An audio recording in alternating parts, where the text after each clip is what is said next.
साथियों, स्वागत है आप सभी का ITI एग्जाम के यूट्यूब चैनल पर। दोस्तों, आज की हमारी क्लास है ये वर्कशॉप कैलकुलेशन साइंस की है ITI फर्स्ट ईयर वालों के लिए। जैसा कि आप लोग जानते हो, सीरीज़ मैंने चला रखी है। हो सकता है थोड़ा सा डिले हो रहा हो क्लासेस में, तो उसके लिए भाई सॉरी, है ना। लेकिन भाई इसका जो है कंप्लीट होने वाला है सिस्टम, बस थोड़ा सा एक क्लास में जो है रह रही है और उसके बाद इसको कंप्लीट कर देंगे, ठीक है। वर्कशॉप फर्स्ट ईयर की बात कर रहा हूँ मैं। उसके बाद मैंने थ्योरी तो कंप्लीट करवा दी है वर्कशॉप इलेक्ट्रीशियन वालों के लिए, और फिटर की जल्दी क्लास आपको देखने को मिल जाएगी। और अब जितने भी सवाल फिर इसमें रह जाएंगे, वैसे तो अधिकतर मैंने करवाए दिए हैं, उनको हम लास्ट क्लास जब भी अंतिम क्लास होगी उनमें हम सब कुछ डिस्कस कर लेंगे, जितने भी क्वेश्चन छूटे हुए हैं, ठीक है। तो क्लास में अंत तक बने रहिएगा, पूरा देखना क्लास को। कोई भी सवाल हो तो आप मुझे लास्ट में कमेंट कर सकते हो। तो सबसे पहले सवाल स्टार्ट करते हैं। 215 नंबर तक मैंने आपको करवाए थे और 216 नंबर आपके सामने यहाँ पर स्क्रीन पर लग चुका होगा। आंसर आपको करना है, क्या आंसर होगा जल्दी से कमेंट करके बताइए। सवाल पूछ रहा है कि उस सिलेंडर का पूर्ण पृष्ठीय क्षेत्रफल ज्ञात करना है, यानी कि एक बेलन है उसका पूर्ण पृष्ठीय क्षेत्रफल ज्ञात कीजिए, जिसकी त्रिज्या आपको 2 मीटर दे रखी है और ऊंचाई कितनी दे रखी है, 5 मीटर है, ठीक है। तो जल्दी से आंसर अगर आप कर सकते हो तो कीजिए, अन्यथा हम स्टार्ट करते हैं। चलिए, 215 नंबर करवाया था ना मैंने, 216 नंबर है, ठीक है भाई। कौन सा नंबर है? 216, ध्यान रखना क्वेश्चन को। अच्छा, बेलन कैसा होता है, सिलेंडर कैसा होता है, मैंने आप लोगों को बताया था, ठीक है। डिजाइन में मत जाना, बस थोड़ा समझ लियो, है ना। ये किस्म से क्या है, हमारा बेलन है, ठीक है। बेलन मैंने बना दिया। उसके बाद इसमें दिया गया है कि पूर्ण वक्र पृष्ठ। अच्छा, एक बात बताइए, पूर्ण वक्र पृष्ठ हम तभी निकाल पाएंगे जब हमें पता लगेगा इसमें टोटल वक्र पृष्ठ है कितने। चाहे तो आप पूरा का पूरा फॉर्मूला याद कर लीजिए, है ना। चाहे तो आप पूरा फॉर्मूला आप याद कर सकते हो, नहीं तो आप एक एक करके भी निकाल सकते हो, है ना। तो फॉर्मूला याद करना होगा, याद कर लियो। बेसिक से करना चाहोगे बेसिक से कर लियो, वो आपकी इच्छा है। मैं पूरा बेसिक से करवा रहा हूँ, उसके बाद जो मर्जी हो वो कर लेना, ठीक है। अगर मैं फॉर्मूला डायरेक्ट लिख दूंगा फिर आप लोग बोलोगे कि मुझे बेसिक से करना है, फिर बाद में कैसे करवा पाऊंगा। तो भी सोच लो कि मैं बेसिक से करवा रहा हूँ, उसके बाद जिसको फॉर्मूला रटना हो वो रट सकता है, ठीक है, जिसकी याददाश्त अच्छी है। देखो, इसमें हमें सबसे पहले पृष्ठ देखना है कि पृष्ठ कितने हैं। तो पृष्ठ की अगर मैं बात करूँ, पहला पृष्ठ ये, ठीक है, दूसरा पृष्ठ ये और तीसरा पृष्ठ ये। कितने पृष्ठ हो गए इसमें? 3 पृष्ठ। कौन कौन से हैं भाई, देख लो। पहला पृष्ठ तो ये हो गया, ऊपर का भाग, ठीक है, पहला हो गया। दूसरे की बात, फिर ये दूसरा मैं इसकी बात कर रहा हूँ, ठीक है। दूसरा फिर हमारा नीचे का पार्ट हो गया है, ठीक है। उसके बाद भाई अब तीसरा पार्ट कौन सा है? तीसरा पार्ट ये है बीच का, इसको मैं इस प्रकार से लिख सकता हूँ। 3 पृष्ठ हो गए ना। बात बताइए आप लोग मुझे, ये आपको किस प्रकार से दिख रहा है? ये आपको दिख रहा है किस्म से वृत्त की तरह, है ना। जैसे आपका क्या हो गया, एक वृत्त हो गया, वृत्त, है ना, सर्किल की तरह दिख रहा है। अब सर्किल का क्षेत्रफल क्या होता है? आप लोग बोलोगे भाई सर्किल जो फॉर्मूला होता है, जो क्षेत्रफल होता है सर्किल का, वो πr² होता है, यही तो आप लोग बताओगे। उसी प्रकार मेरे पास इस प्रकार से दूसरा सर्किल है, इसका फॉर्मूला भी क्या होगा, πr²। समझ में आ गया यहाँ तक? दिख कैसे रहा है? सर्किल की तरह दिख रहा है। मुझे इसका फॉर्मूला लिखना है, मैंने क्षेत्रफल क्या लिखा है इसका, πr²। एक बात बताइए, मुझे पूरे का चाहिए, पूरे का पूर्ण जो है पृष्ठीय क्षेत्रफल चाहिए, संपूर्ण पृष्ठीय क्षेत्रफल चाहिए। अब संपूर्ण निकालने के लिए पहले का क्षेत्रफल निकाल दूं, दूसरे का निकाल दूं, तीसरे का निकाल दूं, सबको क्या कर दूंगा, जोड़ दूंगा। उसके बाद टोटल आपका वक्र पृष्ठ निकल जाएगा, क्षेत्रफल। क्लियर है ना, है ना, क्लियर है भाई। 1, 3, 2 का आपको जोड़ना है बस। 1, 3, 2 को कैसे करोगे? मैं कर रहा हूँ। मैं अगर क्वेश्चन में पूछा जाए कि ये 1 वाला भाग है, 2 वाला भाग है, 3 वाला भाग है, इन्हें इकट्ठा करके बता दो कितने होंगे टोटल, तो आप लोग क्या करोगे, इनको सबको जोड़ोगे ना आपस में, है ना, जोड़ोगे ही तो वही मैं काम कर रहा हूँ। क्षेत्रफल पूछ रखा है, क्षेत्रफल में निकाल रहा हूँ। अब देख रहे हो उन्होंने क्या दिया गया है, त्रिज्या। अरे पूर्ण पृष्ठीय क्षेत्रफल पूछा है ना। तो एक बात बताइए, पूर्ण पृष्ठीय क्षेत्रफल क्या होता है, 2πr/h। इसका क्षेत्रफल क्या होता है, 2πr/h, पृष्ठीय क्षेत्रफल का। पूर्ण पृष्ठीय क्षेत्रफल, संपूर्ण पृष्ठीय क्षेत्रफल की बात कर रहा हूँ मैं, ठीक है। क्या होता है, 2πr/h, संपूर्ण पृष्ठीय क्षेत्रफल की बात कर रहा हूँ मैं। इसका फॉर्मूला क्या होता है, क्षेत्रफल क्या होता है, 2πr/h। ये प्रॉपर्टी आपको ध्यान रखनी है, ठीक है। अब क्या करें भाई, अब आपको क्या करना क्या है, सिर्फ सिंपल है, इन सबको क्या कर दीजिए, ऐड कर दीजिए, है ना। ऐड कर देंगे हम इनको। चलो मैं इसको ऐड करके दिखाता हूँ। ये मेरे पास है यहाँ पर πr² plus πr² plus 2πrh, है ना, यही तो है मेरे पास। उसके बाद इसको ऐड कीजिए, ये pi r square plus pi r square कितने हो गए 2 pi r square plus 2 pi r h. Simple है। अब एक काम करो, कॉमन देख लो क्या क्या चीज़ें हैं भाई। 2 पाई भी यहाँ पर बाहर हो सकता है, 2 पाई इधर से बाहर हो सकता है, ये तो कॉमन है। उसके बाद मैं एक आर यहाँ से उठा रहा हूँ, एक आर यहाँ से उठा रहा हूँ, यानी कि 2 पाई आर मैं जो है कॉमन ले रहा हूँ बाहर। 2 पाई आर मैंने कॉमन ले लिया, अंदर कितना बचेगा आर, यहाँ से भी आर चला गया आउट करके, प्लस एच। ये आ चुका है मेरे पास भाई फॉर्मूला। जिसको रट्टा मारना है रट्टा मान लो, जिसको समझना है, जिसको बेसिक समझना है वो इस प्रकार से कर सकता है। क्लियर है। वैल्यू देखो, अच्छा वैल्यू क्या क्या दे रखी है आपको। आर का मान त्रिज्या कितनी दे रखी है आपको 2 भाई, आर त्रिज्या कितनी दे रखी है आपको 2 दे रखी है। उसके बाद हाइट कितनी दे रखी है आपको 5 दे रखी है ना, 5 दे रखी है ना। ऊंचाई कितनी दे रखी है आपको 5 दे रखी है। क्लियर है। अच्छा अब मान रख दीजिए 2 पाई आर है ना, 2 तो मेरे पास ये जू का तो रह गया।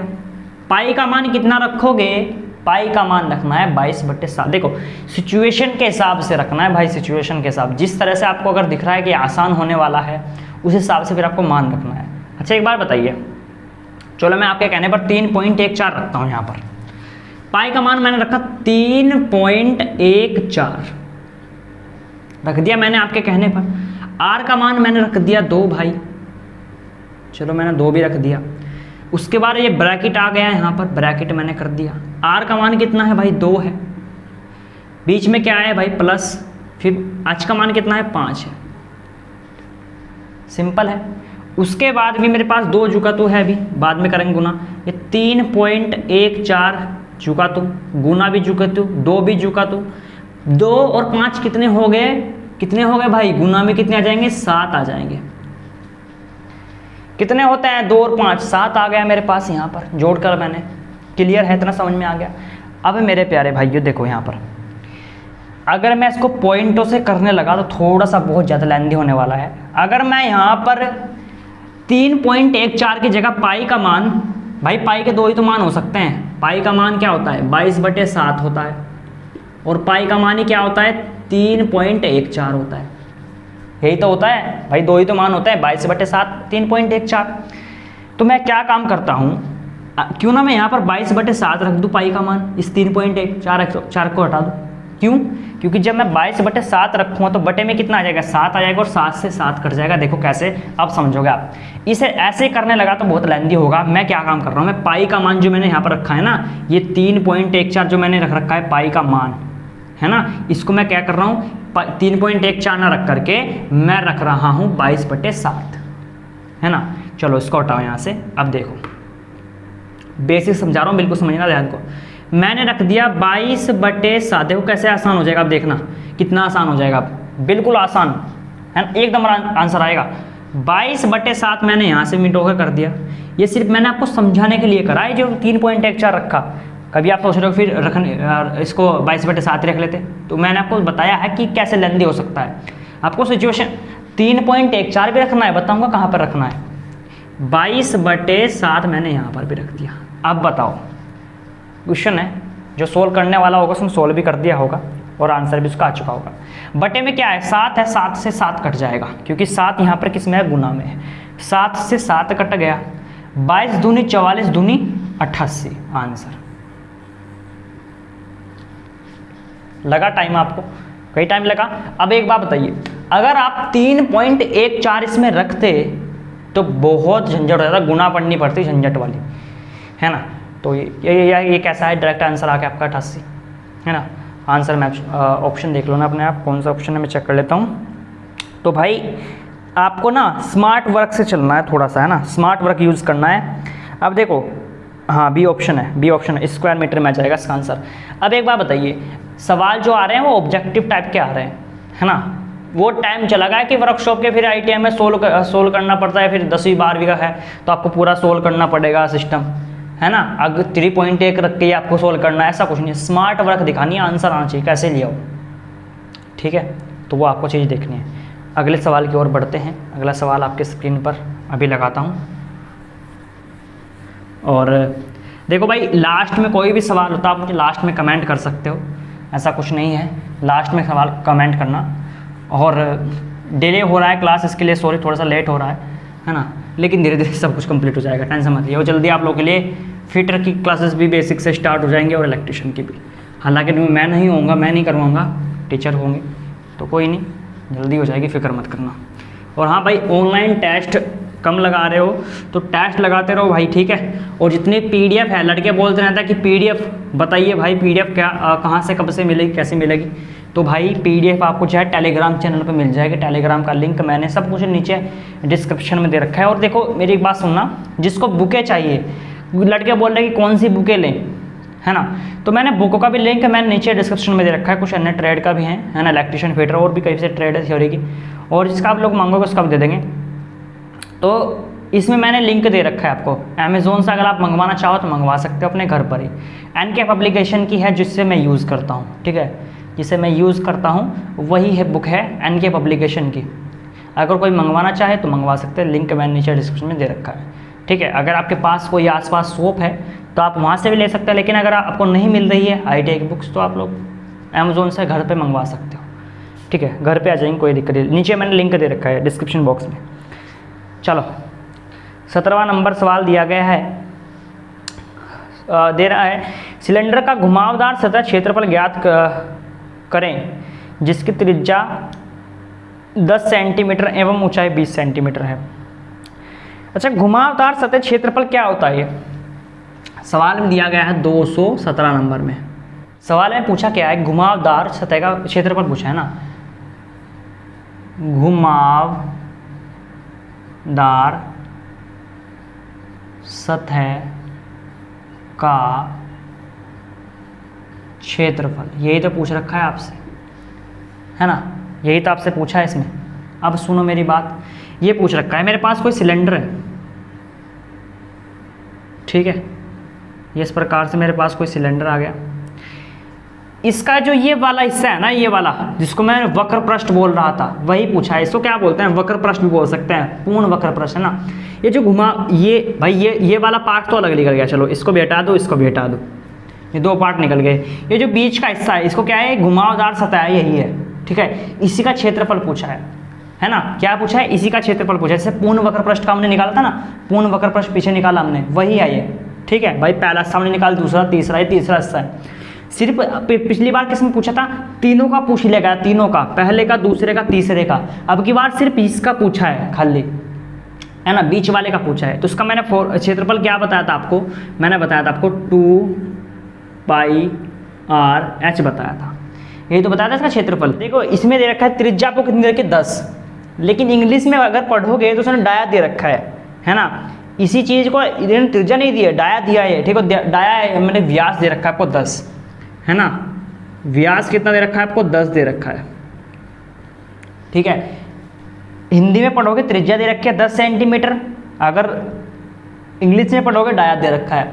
अगर हिंदी के हिसाब से चलोगे तो इसमें आंसर गलत आ रहा है, इंग्लिश से हिसाब चलोगे यानी कि डाया मानोगे इसको तो आपका फिर सही आएगा। तो इसको डाया ही मानना है आपको। देखो डाया क्या मानना है, व्यास आपको दे रखा है 10, उसके बाद भाई इन्होंने इसी साथ साथ क्या दे रखा है इन्होंने, चलो ऊंचाई तो मैं बाद में लिखता हूँ, व्यास दे रखा है, व्यास कितना होता है d, यानी कि d का मान कितना दे रखा है आपको, d का मान दे रखा है आपको यहाँ पर 10, है ना। निकालना क्या है आपको, निकालना आपको r, तो जब r निकालने के लिए आपको क्या काम करना पड़ेगा, d/2 करना पड़ेगा, यानी कि 10 बट्टे आपको क्या करना पड़ेगा, 2 करना पड़ेगा। उसका आधा तो होता है 2 पंजे 10। ये आपकी क्या आ चुकी है, त्रिज्या आ चुकी है ना।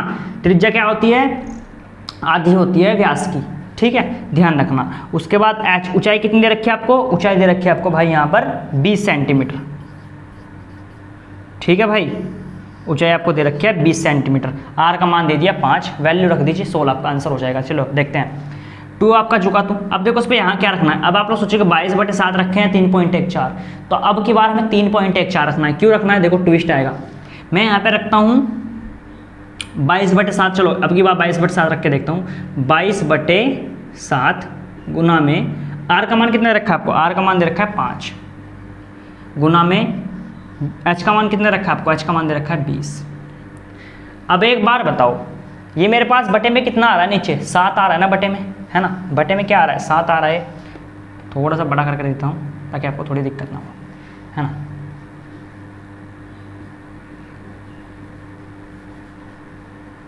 गुना में 22/7। अब ठीक है ना, अब समझ में सही से दिख रहा होगा। अब एक बार बताओ, 7 से ऊपर कोई संख्या कट रही है क्या ऊपर कहीं पे? बताओ जल्दी से, ऊपर कोई संख्या है जो 7 से कट रही है? आप लोग बोलोगे नहीं भाई। तो ऐसे तो अगर हम इसको सोल्व करने लगाए फिर हम भाग करनी पड़ेगी, थोड़ा पॉइंट में जाएगा। तो अब क्या कर रहे हैं, अब हमें करना है पॉइंट रखना है हमें। बस ये लॉजिक है, ये पकड़ लेना। अगर जो 7 से ऊपर की संख्या कुछ कट रही है, यहाँ पर 14 होता, 21 होता, 7 होता, 28 होता, कुछ भी होता जो 7 से कट जाए, तो हम यहाँ पर 22/100% रख देते, है ना। इससे हमारा आंसर क्या होता है, जल्दी आ जाता, है ना। अब कट तो रहा है ऊपर, अब हम क्या काम करेंगे, अब हम रखेंगे 3.14, क्योंकि अब इससे हमारा आंसर जल्दी आएगा। देखो कैसे आएगा आंसर, 3.14 है ना, ठीक है। मैंने जब नीचे से पॉइंट हटाऊंगा, देखो ये मेरे पास जुगातू हो जाएगा। सबसे पहले तो 2 जुगातू गुना में 3.14, इन दोनों की मल्टीप्लाई हो जाएगी। 20 पंजे कितने होते हैं, इन दोनों क्या हो जाएगी आपस में, क्या हो जाएगी, मल्टीप्लाई। 20 पंजे कितने होते हैं, 100 हो गया, 100 हो गया। जब मैं यहाँ से पॉइंट हटाऊंगा, मैंने यहाँ से ये पॉइंट है ना 3.14, मैंने जब पॉइंट रहा नीचे कितनी जीरो आ जाएंगी, 2 जीरो आ जाएंगे, यानी कि 100 आ जाएगा नीचे, बता रखा है मैंने पहले से। इस 100 से ये 100 कैंसिल, ठीक है, बराबर 2 की मल्टीप्लाई। क्या बच रहा है आपके पास, 3 1 4, यानी कि 314 गुना 2 बच रहा है। गुना कर लीजिए, 2 चौके 8 और 2 एकम 2, 2 तिया 6, 628 आपका इसमें आंसर आ जाएगा। क्लियर है, ठीक है, समझ में आया ना। इस तरीके से आपको ध्यान रखना है, बस पॉइंट भी ध्यान रखना है, 22/7 रखें या फिर 3.14 रखें। कहाँ पे रखना है मैंने आपको बता दिया, क्यों रखना है, कैसे रखना है, ठीक है। क्लियर है ना, समझ में आ रहा है तो ठीक है। चलिए, कोई भी सवाल हो तो मैं लास्ट में आप लोग कमेंट कर सकते हो। क्वेश्चन आपके सामने लग चुका है, पूछ रहा है कि आपको एक डायग्राम दिया गया है, ऑब्जेक्ट दी गई है ना। तो इसका आपको नाम बताना है कि क्या हो रहा है, उसमें बताना है आपको क्या सिस्टम होगा। देखो इसने क्या कर रखा है, देखो आपको क्या दे रखा है, कोण दे रखा है। क्या है, शंकु। शंकु क्या बोलते हैं, कोण बोलते हैं, है ना। इस प्रकार से इन्होंने दे दिया, ठीक है, इस प्रकार से उन्होंने कोण दे दिया एक। अब इस कोण को उन्होंने क्या काम किया भाई, इस कोण को उन्होंने काट रखा है इस प्रकार से, हल्का हल्का बिंदी बिंदी सी कर रखी है इसमें, है ना। और इसको इस प्रकार से यहाँ तक काट दिया, ठीक है। इस बात समझना, दोबारा से बता रहा हूँ, मेरे पास पूरा शंकु था, समझ लो, ठीक है। मेरे पास पूरा शंकु था, एक कोण था। मैंने क्या काम किया, मैंने इसको आधे को काट दिया भाई, इस प्रकार से मैंने ऊपर से काट दिया, ठीक है। अब बचा मेरे पास क्या, इस प्रकार से मेरे पास ही बच चुका है ना। तो ये हमने क्या किया, बस ये डायग्राम पूछ रहा है कि इस डायग्राम में हो क्या रहा है, इन्होंने किया क्या है। तो हमने क्या किया है, ये क्या था मेरे पास, कोण था ना, क्या था, शंकु, है ना। शंकु जो था जिसको हम कोण बोल सकते हैं भाई, कोण भी तो बोल सकते हैं इसको हम। तो वही तो उन्होंने पूछा है कि क्या हो रहा है इसमें, तो क्या हो रहा है, कोण का छिन्नन हो रहा है, छिन्नक सॉरी, है ना, छिन्नक हो रहा है ना। एक किस्म से काट देना, है ना। ऊपर से क्या कर दिया हमने, काट दिया उसको, क्या कर दिया, काट दिया, ठीक है। तो ये क्या हो रहा है, कोण का छिन्नक। समझ गया बात को, बस ये सब इसको सब समझना पड़ेगा, ठीक है। चलो अगले सवाल की ओर प्रस्थान करो। और चलो अगले सवाल की, मॉडल 8 मॉडल 9। तो ये आपका जो है मॉडल 8 तो ख़त्म हो चुका है भाई। अभी इसमें जो है अगले जो है क्वेश्चन शुरू हो चुके हैं, ठीक है। ये अगले चैप्टर के जो है इसमें क्वेश्चन शुरू हो चुके हैं, अब थोड़े से ही हैं इसमें शायद, ठीक है भाई। और इनको भी चलो एक क्वेश्चन मैं करवा दूँगी या फिर बाद में करेंगे। तो चलो इसको जो ये चैप्टर बच रहा है आपका, इसको अगले इसमें क्लास में कर लेंगे, है ना। हाँ, ये नया चैप्टर यहाँ पे स्टार्ट होता है, मॉडल 8 9 नंबर का है। 8 हमने कंप्लीट कर लिया है, मेंसुरेशन वाला पार्ट हमने कंप्लीट कर लिया। अब उत्तोलक वाले सब्जेक्ट है, चैप्टर कौन सा है, उत्तोलक, कुछ उत्तोलक के सवाल है इसमें ना, जैसे फलक्रम हो गया, इस प्रकार से कुछ उत्तोलक वाले सवाल हैं। तो उनको भी हम कर लेंगे, अगली क्लास जो होगी उसमें हम कर लेंगे, कोई टेंशन मत लेना। और जो भी आपका सवाल हो तो मुझे लास्ट में कमेंट करना, ठीक है भाई। और धीरे धीरे सब कुछ कंप्लीट करो ना, फिक्र मत करना, ठीक है। जल्दी जल्दी कंप्लीट कर लेंगे, टेंशन मत लेना, क्योंकि थोड़े से क्वेश्चन रह रहे हैं, इसको लगवा 2 क्लास में ये कंप्लीट हो जाएगा। कल भी आपको क्लास मिल जाएगी, ठीक है, और परसों भी, ठीक है। 2 क्लास में इसको कंप्लीट कर लेंगे, ठीक है। चलिए फिर आज की क्लास को मैं दी एंड करता हूँ। कुछ ना समझ में आया तो बता देना, ठीक है। समझ में आया तो अच्छा लगे तो एक शेयर जरूर करना अपने दोस्तों में, ठीक है। शेयर कर दिया करो अपने दोस्तों में। और भाई टेस्ट जितना हो सकता लगाइए। वेबसाइट का लिंक मैंने नीचे भी दे रखा है डिस्क्रिप्शन बॉक्स में, या फिर IIT एग्ज़ाम YT.net सर्च करना है आपको गूगल क्रोम में जा करके। अपने गूगल होगा आपके फ़ोन में है ना, उसमें गूगल क्रोम तो होगा है ना, तो उसमें जा करके आपको सर्च करना है IIT एग्ज़ाम YT.net। वहाँ पर जाकर अपना ऑनलाइन टेस्ट लगाइए अपनी ट्रेड से रिलेटेड, ठीक है, जो सा का ट्रेड होगा उससे रिलेटेड आप लोग टेस्ट लगा सकते हो, ठीक है। और बताना कितने क्वेश्चन आप सही कर पा रहे हो, क्योंकि वहाँ पर जितने भी सवाल हैं वो नीमी पैटर्न के हैं ना, सब कुछ नीमी पैटर्न का मैंने करवा रखा है, और नीमी पैटर्न के सवाल आप जानते हैं एग्जाम में आ रहे हैं, ठीक है भाई। चलो फिर आज की क्लास को हम दी एंड करते हैं, मिलते हैं नेक्स्ट वीडियो में। आज के लिए धन्यवाद।